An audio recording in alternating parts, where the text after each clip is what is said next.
Let's look at a few more examples. In this example,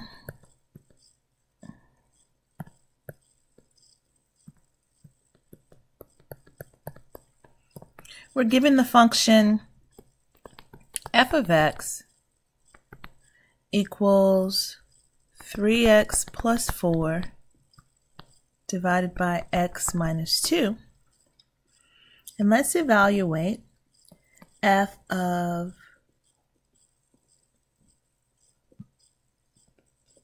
3. To find f of 3, we substitute a 3 in for each one of the x's. So we will end up with 3 times 3 plus 4 divided by 3 minus 2.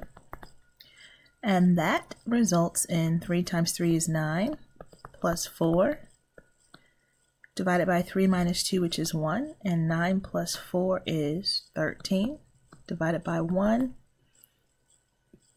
So f of 3 equals 13.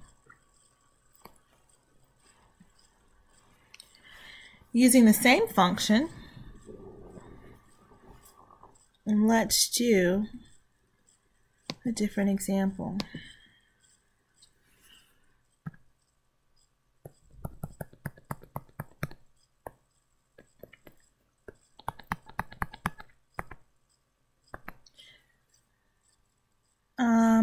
F of x equals, okay, we're going to use a different function because I can't remember the function that I just wrote.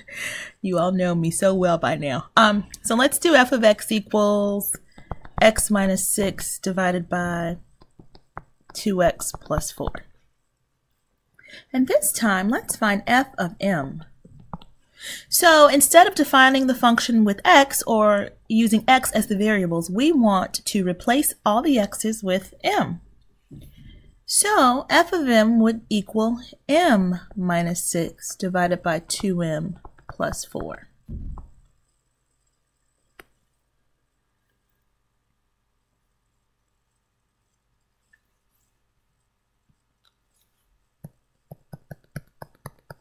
And a final example, let's write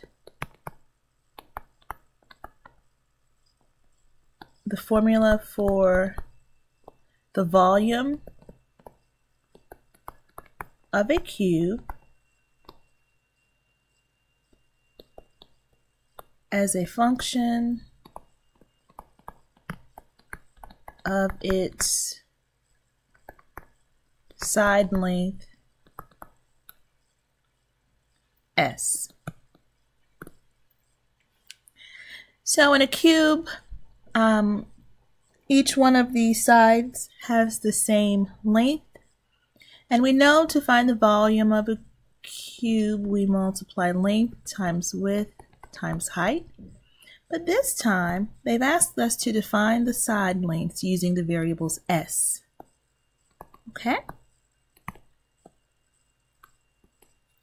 So instead of our traditional length times width times height, L, W, and H, we're just going to replace each one of those with an S. And now, because we're defining the volume as a function of the side length, we would write it in function notation as V of S equals side times side times side. Another way, or more concise way of writing this is V of S equals S cubed. Hopefully these examples will help you to answer or fill in the blanks for the rest of the questions in section 3.1 on the notes. And if you have any questions, please send me an email or you can contact me via Remind until we see each other face to face, finally, on Tuesday. Thank you all for your patience.